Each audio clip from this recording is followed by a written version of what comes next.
À cette station-service de Chicago, les conducteurs ont dû patienter plusieurs heures pour se réapprovisionner en carburant.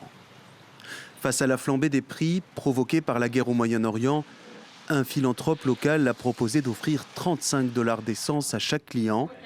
C'est l'équivalent d'un demi-plein.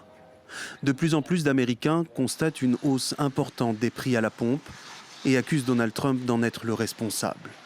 Oh, les prix sont hallucinants. C'est terrible. Trump était censé faire baisser les prix, mais il les a augmentés. J'espère qu'ils vont baisser assez vite, parce que ça devient difficile.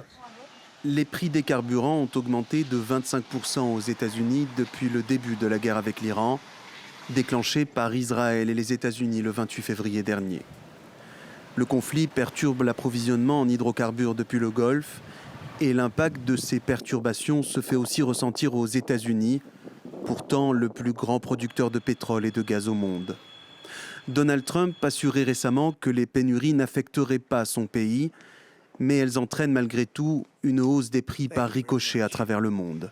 Et les agriculteurs américains sont particulièrement vulnérables à ces variations de prix du diesel, couplées avec une pénurie d'engrais, car une grande partie de l'approvisionnement mondial traverse le détroit d'Ormuz, condamné par l'Iran. Quand je participe à des réunions avec les agriculteurs, on se dit que certains d'entre nous ne seront pas là l'année prochaine, car on n'aura plus d'activité.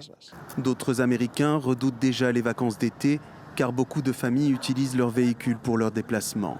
La flambée des prix de l'essence pourrait porter un coup à la popularité de Trump et nuire aux républicains lors des prochaines élections de mi-mandat en novembre.